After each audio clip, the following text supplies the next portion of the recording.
Fala, filhotes, estão vivos? No vídeo de agora nós vamos falar um pouquinho sobre Aristóteles e o perípato, sobre as quatro causas, sobre os seus significados. Então acompanhe-nos aí.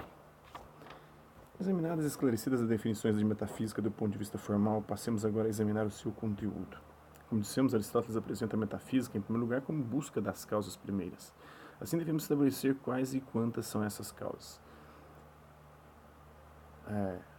Aristóteles esclareceu que as causas necessariamente devem ser finitas quanto ao número e estabeleceu que, no que se refere ao mundo do devir, reduzem-se às seguintes: 4, a seu ver já entrevista, mesmo que confusamente, por seus antecessores.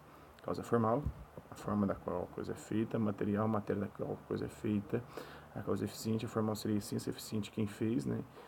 E a causa final, a finalidade para a qual a coisa é feita.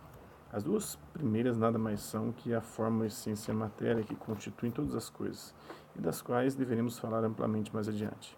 Recordemos que, para Aristóteles, causa e princípio significam condição e fundamento. Vejamos agora, matéria e forma são suficientes para explicar a realidade, se a considerarmos estaticamente.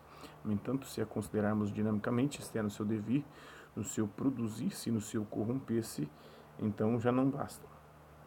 Com efeito, é evidente que, por exemplo, se considerarmos determinado homem estaticamente, ele se reduz a nada mais que sua matéria, carne e osso, e sua forma, alma.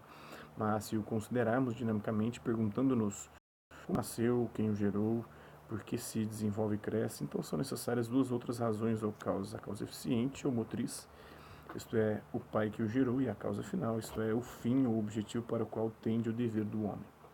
Vamos falar do ser e seus significados. A segunda definição de metafísica, como já vimos, é dada por Aristóteles em chave ontológica no estudo do ser.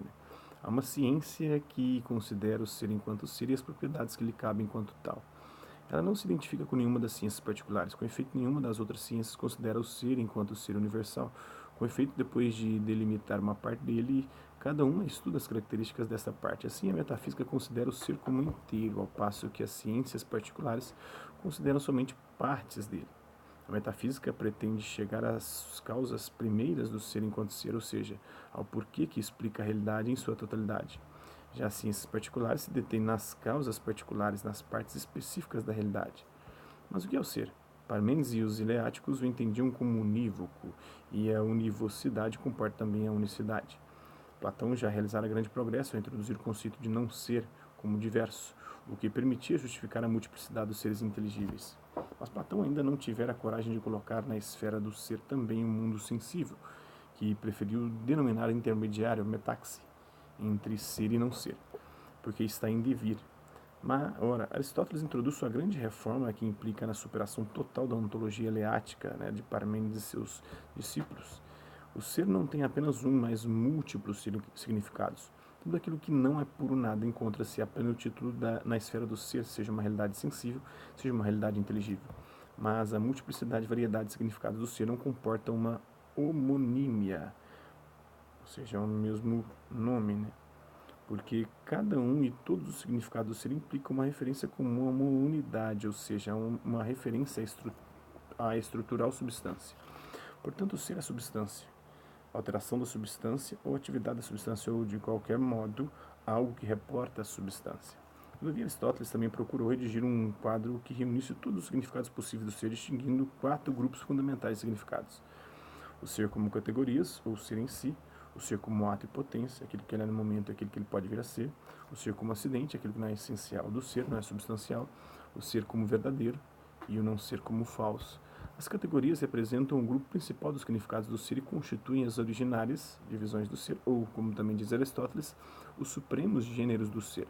Eis o quadro das categorias: substância ou essência, aquilo que faz da coisa o que ela é; a qualidade, a quantidade, a relação dessa coisa com outra; a ação, o agir, aquilo que a leva a agir; a paixão ou sofrer; paixão está relacionado com o sofrimento, com o acidente, aquilo que não faz parte do próprio ser e que o atinge; onde o lugar que o ser ocupa; quando o tempo em que ele se encontra; ter, aquilo que ele tem ou deixa de ter; e jazer, aquilo que ele tinha ou deixou de ter.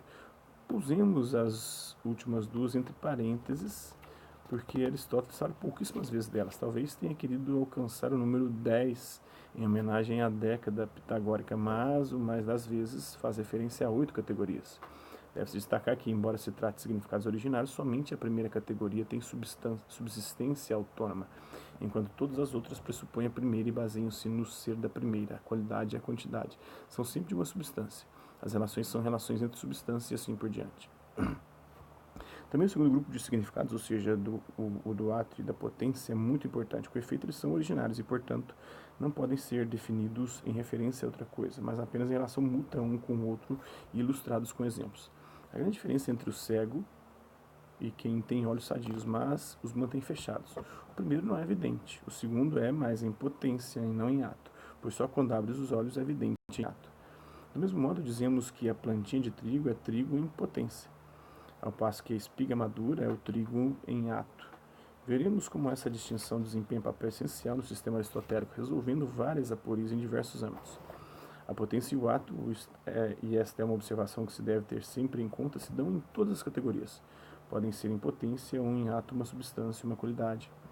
O ser acidental é o ser casual e fortuito, aquele que acontece de ser. Trata-se de um modo de ser que não apenas depende de outro ser, como também não está ligado a ele por nenhum vínculo essencial. Por exemplo, é por acontecer que eu esteja sentado pálido em dado momento aqui diante dessa câmera falando isso. É um acidente. Né? As minhas características físicas são acidentais. Poderia ser assim, mas poderia ser de outra forma. Se eu sofri um acidente, perdi um braço e perna, pode ser eu já sofri, né? Regaçou minha cara, continuei sendo a mesma pessoa. Mudei, né, acidentalmente, que é a minha aparência, mas a minha essência permanece a mesma, segundo Aristóteles. Portanto, é um tipo de ser que não é sempre, nem o mais das vezes, mas somente às vezes, casualmente.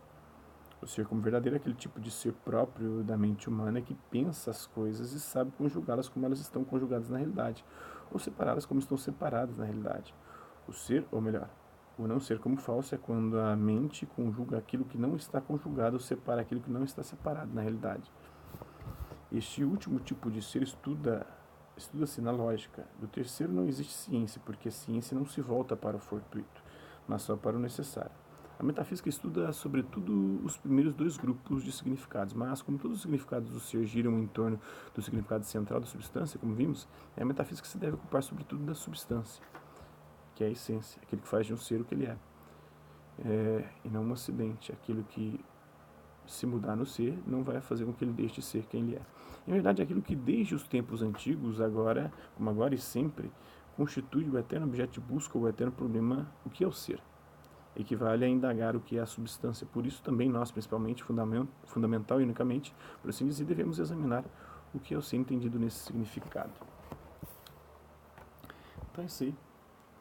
Espero que vocês tenham gostado do vídeo. Quem curtiu, dá um like. Quem não curtiu, dá um dislike. Quem se interessar pelo conteúdo do canal, só se inscrever, ativar o sininho, guardar os próximos vídeos e as próximas notificações. Deixe também seus comentários dizendo o que você tem achado dos vídeos e sugestões de temas e assuntos para serem abordados em vídeos posteriores. É isso aí. Hasta la vista, babies, e até a próxima. Compartilhe. Ajude o nosso canal a crescer. Faz esse favor aí. Nunca te pedi nada. Podia estar roubando, podia estar matando, mas estou aqui tentando fazer esse canal crescer, com filosofia, com religião, com ciências humanas de forma geral. E ciências, conhecimento humano, em todos os âmbitos possíveis. É isso aí. Hasta la vista, babies.